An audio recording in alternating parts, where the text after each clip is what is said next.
Sir আমি ১০ বছর লাগাতে এলোপ্যাথিক ডাক্তারের দ্বারে দ্বারে ঘুরেছি। চিকিৎসার পরে আপনারা কেমন আছেন? আমি তো স্যার প্রায় ৮ মাস ধরে চিকিৎসা নিতেছি। আমার আমি স্যার আপনার প্রতি কৃতজ্ঞ। আমি ভালো হইছি। আগে এলোপ্যাথিক ডাক্তারে আমাদের এরকম ভালো করতে পারে নাই। এখন আপনার ওষুধ নেওয়ার পরে আমি আপনার কাছে কৃতজ্ঞ স্যার। সাভার সাহেব, আপনি একটু আগে আমাকে বললেন ১০ বছরে যা হয়নি আপনি ৮ মাসে তা করে দেখিয়েছেন। কি বুঝাতে চাইলেন এই কথা, একটু বিস্তারিত বলুন তো। স্যার ১০ বছরে স্যার আমি ১০ বছর লাগাতে এলোপ্যাথিক ডাক্তারের দ্বারে দ্বারে ঘুরেছি। কোনো মাসে যদি একটু উপরে উঠছে, পরের মাসে আবার নিচে নাইমা আসে। তখন এলোপ্যাথিক ডাক্তারের কাছে ব্যর্থ হয়ে আরেক ডাক্তার চেঞ্জ করার লাগছে। এভাবে ১০ বছর চইলা গেছে। কিন্তু ১০ বছর পরে আমার রেজাল্ট ঘুরে গেছে ওই জায়গায়। কিন্তু আপনার কাছে আসার পরে ৮ মাসে আমি আপনার কাছে কৃতজ্ঞ, অনেকটাই ভালো। আপনার বীর্যের সমস্যা যেটা ছিল সেটা সমাধান হয়ে গেছে। জি, জি। আপনার মর্টালিটি ছিল মাত্র 5% অ্যাক্টিভ ছিল। এই 5% অ্যাক্টিভ মর্টালিটি আজকে আমরা যে পরীক্ষা করলাম সেখানে 60% হয়ে গেছে, তাই না? জি।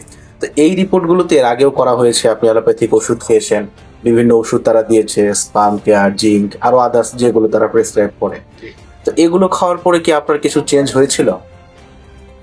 চেঞ্জ হয়েছিল স্যার, কিন্তু এটা বেশি দিন না। একটু উপরে উল্টে আবার নিচে চইলাই। মানে আমাদের যে পরিমাণ শুক্রাণু থাকা দরকার ওই পরিমাণ তো উঠতোই না। উঠতোই না। আপনার যা ছিল সেটা হয়তো 5-এর জায়গায় 8 হতো, 10 হতো, পরে কিন্তু আবার আবার নেমে যেত। নেমে যেত। এভাবে আপনি প্রায় 10 বছর যাবত চিকিৎসা নিচ্ছিলেন। জি, জি, জি। আর এখন এসে আমরা 8 মাস চিকিৎসা করলাম।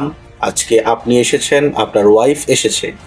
এখন আলহামদুলিল্লাহ আপনারা দুইজনই সুস্থ আছেন। তো আপনাদের মনের অবস্থা আমাকে জানাবেন। এবং একটু আগে আমাকে বলছিলেন আপনারা এসেছেন কিশোরগঞ্জ থেকে।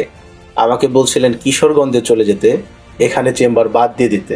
কবিরপুরের মানুষকে আর দেখতে হবে না, কিশোরগঞ্জে চলে আসুন। এটার কারণ কি?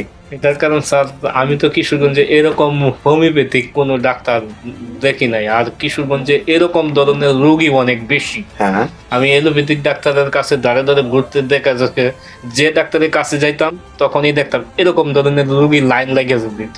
হ্যাঁ। তখন রোগী লাইনে দাঁড়ায় তাকে দেখা লাগতো। এই জন্য আমি মনে করছি যে এরকম ধরনের রোগী আমাদের কিশোরগঞ্জে বেশি। হুম। এই জন্য আপনার অবাক করলাম যে আপনি আমাদের কিশোরগঞ্জে চলে আসেন। তো কবিরপুর বা তার আশেপাশে যারা আছেন, আমার সাভারের যারা আছেন, তারা হয়তো আর বেশি দিন আমাকে পাবেন না। মজা করলাম আর কি। যাই হোক, যারা চট্টগ্রাম থেকে আসে তারাও তাদের এলাকায় যাওয়ার কথা বলে, আপনারাও বলছেন সিলেট থেকে আসে তারাও বলে, খাগড়াছড়ি থেকে আসে তারাও বলে। এটা হচ্ছে রোগীদের ডাক্তারের প্রতি ভালোবাসা, ডাক্তারের প্রতি কৃতজ্ঞতা বোধ। তারা চায় যে আমরা যেহেতু ভালো আছি আমাদের এলাকার মানুষের জন্য ভালো থাকে। তো আপনাদের যে বিষয়টা আমি দেখাতে চাইলাম সেটা হচ্ছে 10 বছর ধরে আপনি চিকিৎসা নিচ্ছিলেন বিভিন্ন জায়গায়, যেটা আরোগ্য হয়নি। হোমিওপ্যাথিক চিকিৎসাও হয়তো করানো হয়েছে, আরোগ্য হয়নি। আর আমরা আলহামদুলিল্লাহ ট্রিটমেন্ট করে এখন ভালো একটা পরিবর্তন আপনার এনে দিতে পেরেছি আল্লাহর রহমতে। শুকরিয়া জানাই মহান রবের দরবারে। আপনাদের প্রতিও কৃতজ্ঞতা প্রকাশ করি, আপনারা আমার নির্দেশনা অনুসরণ করেছেন, যেভাবে চলতে বলেছি চলেছেন, যেভাবে ওষুধ খেতে বলেছি খেয়েছেন। আর আজকের রেজাল্ট আলহামদুলিল্লাহ আমাদের আশাবাঞ্ছক আমরা পেয়েছি। রোগীদেরকে একটা মেসেজই আমি দিতে চাই, রোগ আরোগ্য করার মালিক কোনো চিকিৎসক নয়। আমরা কখনো রোগী সারাতে পারি না, কিন্তু দক্ষ চিকিৎসক দেখে চিকিৎসা গ্রহণ করার দায়িত্বটা রোগীদের, যাতে সম্ভাবনাটা বাড়ে। আমরা অনেক রোগী চিকিৎসা করে সারাতে পারি না, পারবো না, কিন্তু যে রোগীগুলো সারা সম্ভব এগুলো যেন আমরা সর্বোচ্চটা দিয়ে চেষ্টা করি আরোগ্য করার।